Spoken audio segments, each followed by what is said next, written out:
घर में मेहमानों का शोर हंगामा रफ्ता रफ्ता थमने लगा था, क्योंकि रात गहरी हो चुकी थी। गो के सिदरा की रुखसती हुए एक रोज गुजर चुका था और आज वलीमे के बाद वो कलावे की रस्म के लिए अपनी माँ के घर आई थी। मगर मेहमान थे कि अभी तक उनके घर का दरवाज़ा छोड़ने पर तैयार न थे। प्लेट धोकर मोमिना का थकन से बुरा हाल था। लंबे बालों की लटें चोटी में से निकलकर अब चेहरे के अतराफ में झूल रही थीं। उसकी सब्ज आंखों में थकन हलकोरे ले रही थी। बाहर लाउंज में लगी घड़ी पर रात के 1:30 बज रहे थे। इस वक्त भी अगर वो ना थकती तो आफरीन थी। वलीमे की तकरीब से वापस आने के बाद एक दफ़ा फिर सब ने खाना खाया था, फिर चाय का दौर चला था और ये सारे काम करते करते मोमिना की हिम्मत अब जवाब देने लगी थी। शुक्र है कि किचन साफ हो गया, सुबह उठकर सबके लिए नाश्ता बनाना है, प्रॉब्लम नहीं होगी। गहरी सांस लेते हुए दुपट्टे से अपने हाथ खुश्क करते किचन से बाहर निकले। तुम कहाँ सो गई मोमिना? तुम्हारा कमरा तो अम्मी ने सिद्रा और उसके शौहर को दे दिया है। ये सिद्रा से छोटी नाइमा थी जिसने बड़े इत्मीनान से मोमिना के सर पर बम फोड़ा था। मेरा कमरा सिद्रा और उसके हस्बैंड को दे दिया, तो फिर मैं कहाँ सोऊंगी? उसने ज़ेरे लब नाइमा का जुमला दोहराया था। गहरी तायराना निगाह इस लाउंज पर डाली जहां खानदान के सारे लड़के और मर्द जमीन पर बिस्तर डाले सो रहे थे। शदीद कड़कती सर्दियों के दिन थे। बगैर बिस्तर और लिहाफ के सोना नामुमकिन था, वरना उसने अपनी जिंदगी में कई रातें ऐसी भी गुजारी थीं जब वो सोफे पर टेढ़ी मेढ़ी होकर सो जाया करती थी। मगर आज तो उसने एक नज़र लाउंज के सोफों पर डाली, वो भी खाली ना थीं। मोमिना की आंखों में पानी उतर आया। क्या ज़रूरी था कि हर तकरीब, हर मौके पर उसे उसकी कम मायगी का एहसास दिलाया जाता? लेकिन नाइमा खालाजान से ये भी तो पूछ कर आओ कि अब मैं कहाँ सोऊंगी? फर्श पर तो नहीं जाकर सो सकती ना? वो रूहानसी होकर बोली थी। अपना तकिया उठाकर माँ के कमरे में जाती नाइमा चिढ़कर पलटी। मैं तुम्हारी नौकरी लगी हूँ जो जाकर तुम्हारे पैगामात उन्हें देती रहूं? खुद जाकर बोल दो। इतनी आसानी से नहीं जैसे पता नहीं आसमान से उतरे हो, कोई हूर हो। यहीं किचन में बिस्तर डाल के लेट जा। एक झटके से जवाब देती पलटकर अंदर चली गई थी। हाथ में मौजूद उसका मोबाइल मुसलसल बज रहा था और मोमिना को पता था अब वो अगले 1-2 घंटे तक जाकर अपने किसी नादीदा दोस्त से बात करने वाली थी। वो थके थके अंदाज में सांस लेती लाउंज में ज़रा आगे तक आई। घर बड़ा था, नीचे ऊपर कई कमरे थे, मगर ऊपर के 2 कमरों में नाइमा और सिद्रा के जहेज़ की पेटियां पड़ी हुई थीं। सिद्रा का जहेज़ तो जा चुका था, मगर इन कमरों में अकेले सोने की हिम्मत मोमिना के अंदर नहीं थी।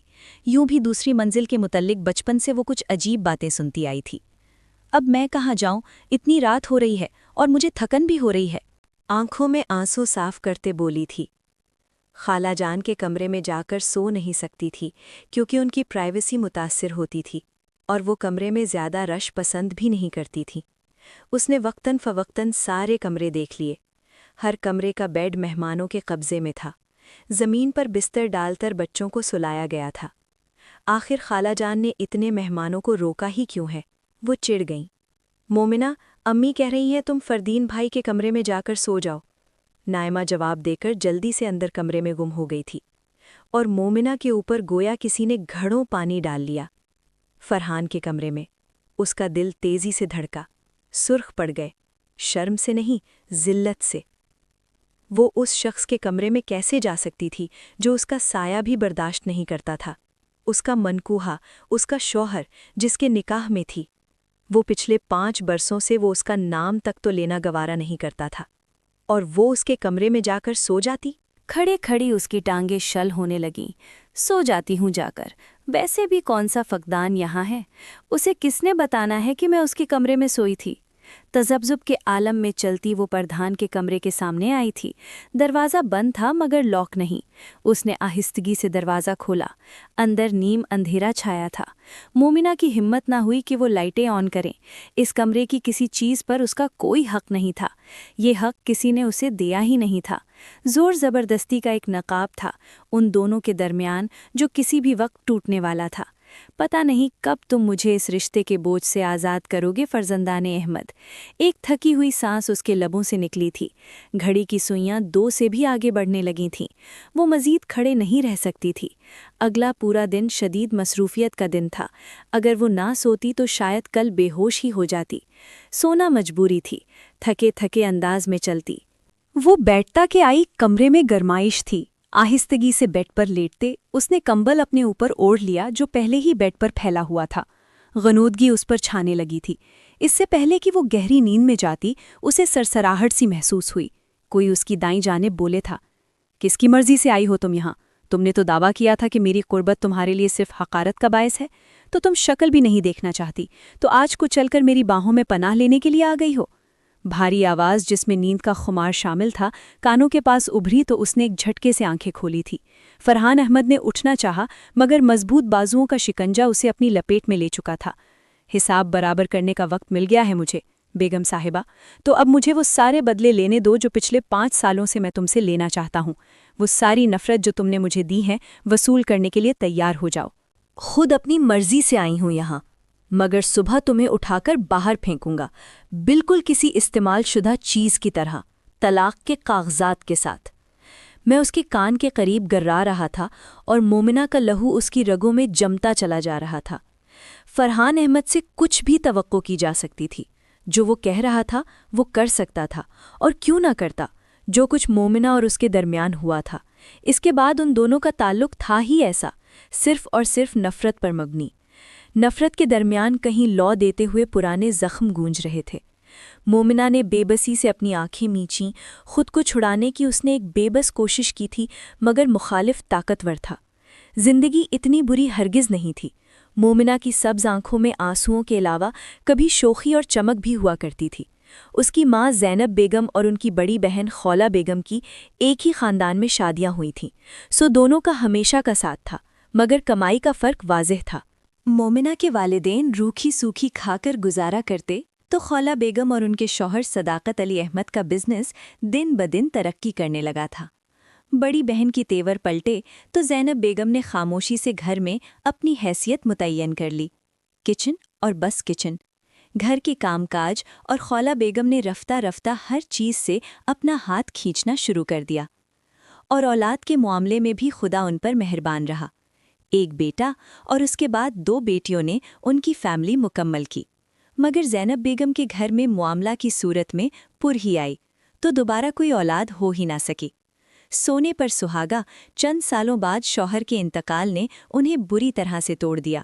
وقت گزرتا گیا، صداقت احمد کے بچے بڑے ہوتے چلے گئے، امیر سے امیر ترین ہوتے چلے گئے، اور زینب بیگم خاموشی سے گھر کے کام کاج میں اپنی ہستی کو مٹاتی چلی گئیں۔ صرف ایک مومنہ ہی تھی جو ان کا واحد سہارا تھی، مگر مومنہ کی خوبصورتی بھی اس کے لیے مسئلہ تھی۔ نائمہ اور سدرہ بس قبول صورت تھیں۔ اس بات کا بھی خولہ بیگم کو ہمیشہ خطرہ ہی رہا تھا۔ یہ اس وقت کی بات تھی جب مومنہ نے اپنے انٹر کی کلاسز ختم کی تھیں۔ وہ کاکول اکیڈمی میں اپنی ٹریننگ مکمل کر کے واپس آیا تھا۔ ارے، یہ گھر میں اتنی سجاوٹ کیوں ہو رہی ہے؟ کوئی تقریب ہے کیا؟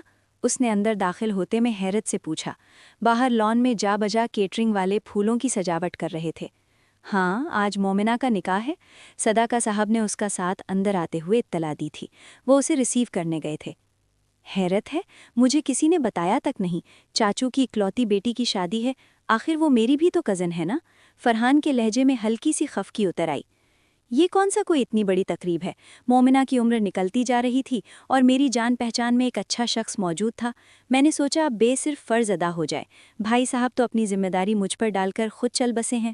اب سب کچھ مجھے ہی دیکھنا ہے تو مائدہ راؤ، اس کے کندھے پر ہاتھ مارتے اسے کہہ کر اندر چلے گئے تھے۔ ان کے انداز میں ہلکی سی تلخی تھی۔ فرداد نے کندھے اچکائے۔ اچھا تھا کہ وہ تقریب سے پہلے پہنچ گیا تھا، خود وہ بھی اس تقریب میں شامل ہو جائے گا۔ اس کا ارادہ یہی تھا۔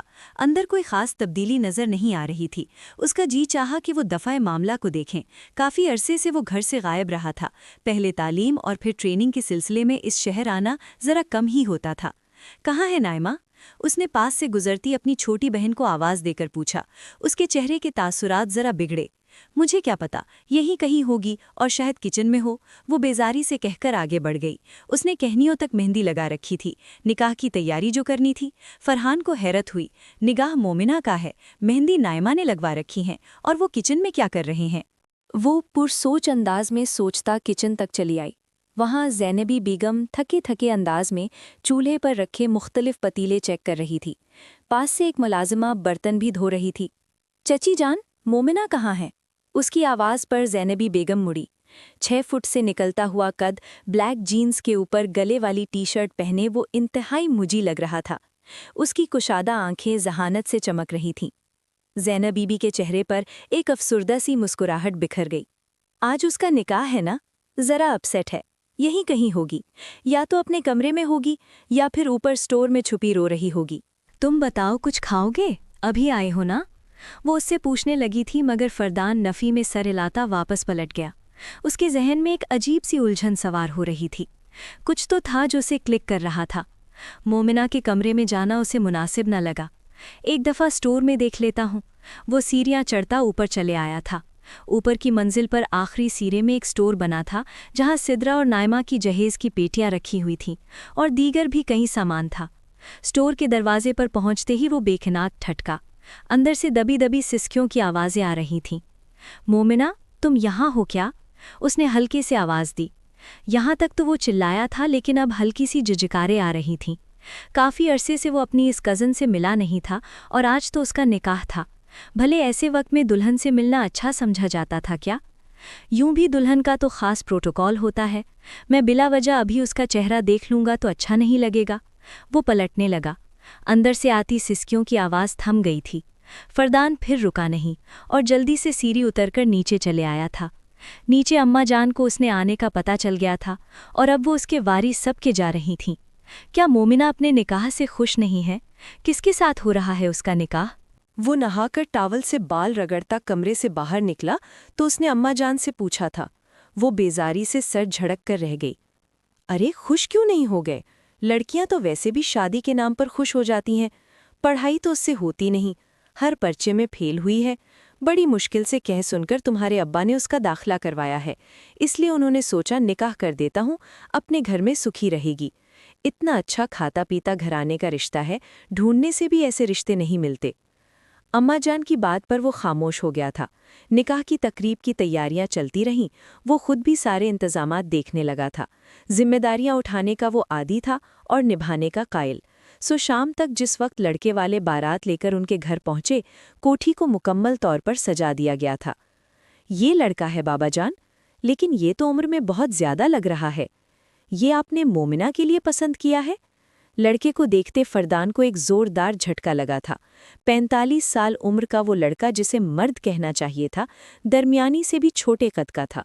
शेरवानी के ऊपर गुला पहने वो परायत मद नजर आने की कोशिश कर रहा था, मगर बार बार हंसते हुए उसके पान से रंगे सुर्ख दांत दिखाई दे जाते थे। फरदान को कराहियत से महसूस हुई। बाबा जान, आखिर आप क्या कर रहे हैं? क्या इससे बेहतर रिश्ता नहीं मिला था मोमिना के लिए? उसकी बात पर सदाकत अहमद उसकी तरफ घूमे।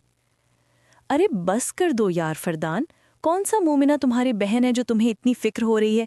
मेरी भतीजी है, मैं जहां मर्जी उसका रिश्ता करूं। अच्छे लोग हैं, ये अपनी दुकान है इस लड़के की और अच्छा खाता पीता है, तुम परेशान मत हो। वो उसे लेकर आगे बढ़ गए थे, मगर फरदान के अंदर अजीब सी बेचैनी उतरने लगी। लड़के के घर वाले इंतहाई अजीब हरकतें कर रहे थे। तेज मेकअप और भड़कते हुए लिबास में मलबूस उनकी खवातीन हर चीज को नाकाना निगाहों से देख रही थीं, मगर किसी को कोई फर्क ही नहीं पड़ रहा था।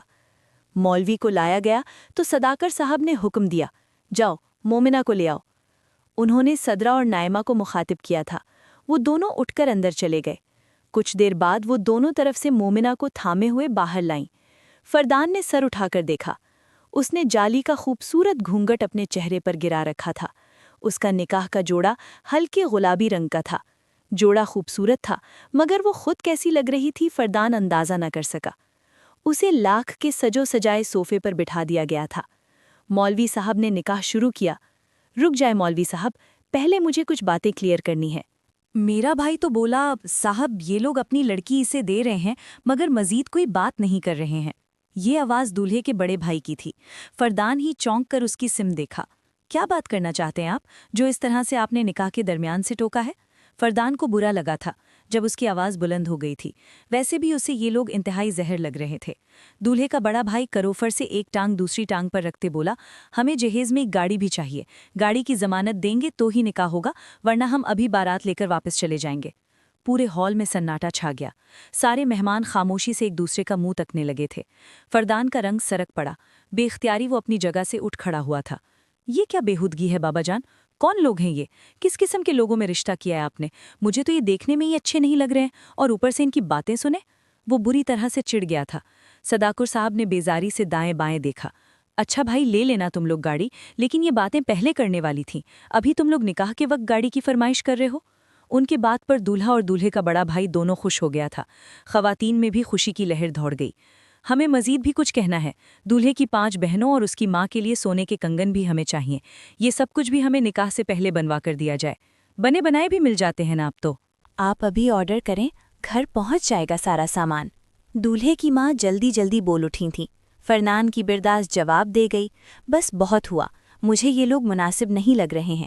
بہت سارے ان کے طور اتوار تو دیکھیں گے۔ آخر مومنہ میں ایسا کون سا مسئلہ ہے جو آپ اسے ان کے حوالے کر رہے ہیں؟ اس نے دبی دبی آواز میں سدھاکن صاحب کے کندھے پر ہاتھ رکھ کر کہا تھا، ارے مسئلہ تو ہوگا ہی نا تمہارے گھر کی لڑکی میں، جب ہی تو میرے بھائی کو پسند کی ہے، ورنہ کوئی بھی بتا سکتا ہے کہ 20 سال کی جوان لڑکی اور میرے 45 سال کے بھائی کا کوئی جوڑ ہے یا نہیں۔ نہ جانے کس کا گناہ ہمارے سر پن تھوپنے کو تیار ہے۔ کہیں منہ کالا کر لیا ہوگا لڑکی نے نا، تو آپ کو ایک قربانی کا بکرا چاہیے۔ تو بھائی ہم تو قربانی ایسے دیں گے نہیں، مناسب رقم ملے گی تو ہی تمہاری لڑکی بیاہ کر لے کر جائیں گے، ورنہ ایسی گندگی اپنے گھر میں کون لے کر جاتا ہے؟ دولہے کے بڑے بھائی نے یکلخت اپنی جگہ سے اٹھتے ہوئے کہا تھا۔ فردان نے اپنی مٹھیاں بھینچیں۔ اس کا ہاتھ اٹھا تھا، لیکن اس سے پہلے کہ وہ اس شخص کا جبڑا توڑتا، اسے اپنے پیچھے ہلکی سی سسکی سنائی دی تھی۔ وہ بے ساخت تھا۔ مرہم ماحول میں اتنی خاموشی تھی کہ سوئی گرنے کی آواز بھی سنائی دیتی۔ ایسے میں وہ سسکی کس کی تھی؟ فردان کی نگاہ اس پر پڑی جس نے اپنا گھونگھٹ اٹھا کر پلٹ لیا تھا۔ اس کی بڑی بڑی سبز آنکھوں میں آنسو تھے اور چہرے پر ایسا خوف اور بے یقینی تھی جیسے اس نے قیامت آتے دیکھ لی ہو۔ قیامت ہی تو تھی اس کے لیے۔ محفل میں اس کے کردار اور اس کے وجود پر انگلیاں اٹھائی گئی تھیں۔ وہ ایسے لوگوں کے موزے جنہیں کوئی اپنے گھر بٹھانا پسند نہ کرتا۔